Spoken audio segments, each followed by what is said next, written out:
You'll recall that I did a video in 3 parts about the raising of the son of the widow of Nain from the dead. And the vision ended with Jesus leaving Nain, although the synagogue leader wanted to detain him, but Jesus wouldn't do that. He had to go on. He said he could only stop where it was programmed. So his mission was clearly set out before he even began it. But he did say he'd come back to Nain. Now, this episode of the raising of the son of the widow, of course, is in the Gospels.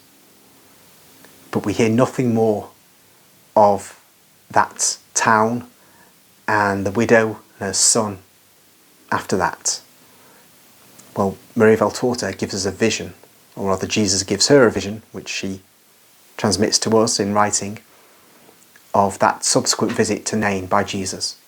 So I'm going to read that now.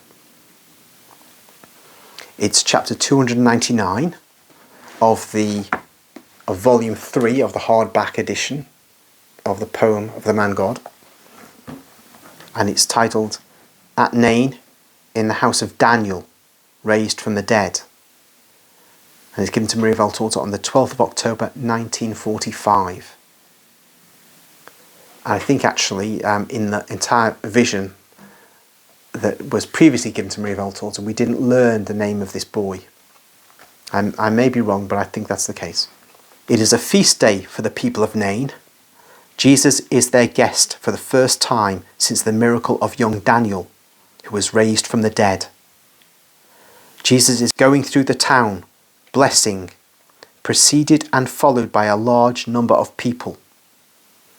The people of Nain have been joined by incomers from other villages who have come from Capernaum, where they had gone looking for Jesus, and from where they were sent to Cana and then to Nain. I'm under the impression that now that Jesus has many disciples, he has set up a kind of information network so that pilgrims looking for him can find him, although he moves around continuously, even for a few miles a day, as the season and the short days allow. And among those who have come looking for him, there are some Pharisees and scribes, apparently respectful. Jesus is a guest in the house of the young man raised from the dead. The notables of the place have also gathered there, and Daniel's mother, when she sees the scribes and Pharisees, 7 of them, like the deadly sins, humbly invites them, apologizing for not being able to offer them a worthier abode. There is the master woman, and that attaches great importance even to a cave. But your house is much more than a cave, and we enter it saying, Peace to you and to your house. The woman, in fact, although she's certainly not rich, has done her utmost to honour Jesus. All the wealthy families in Nain have certainly entered the lists, joining their efforts to adorn the house and the table. And the various women who've collaborated are casting glances from all possible spots at the group passing through the hall towards 2 rooms facing each other, in which the landlady has laid the tables. Perhaps that is all they've asked for, as compensation for the loan of kitchenware, tablecloths and seats, and for their work in the kitchen, to see the master close at hand and breathe the same air as he does. And now they appear here and there, flushed, covered with flour or ashes, or with dripping hands, according to their tasks in the kitchen. They watch him closely. They take their little share of divine sight, of divine voice, drinking in with their eyes and ears his kind blessing and figure, and look delighted when they go back to the kitchen stove, cupboards and sink, more flushed than ever. The happiest is the one who offers with the landlady the basins for the ablutions to the guests of consequence.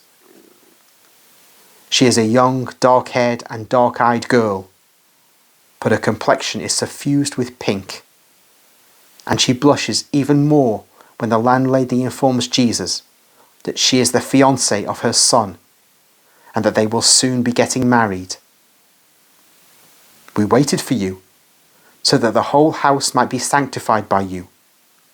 Please bless her as well, that she may be a good wife in this house.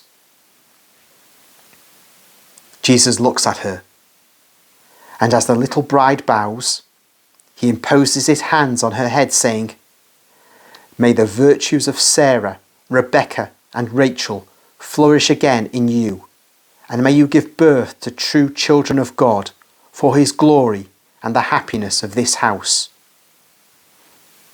Jesus and the notables have now completed the purification rite, and they enter the dining room with the young landlord, while the apostles and less influential persons of Nain go into the opposite room, and the banquet begins.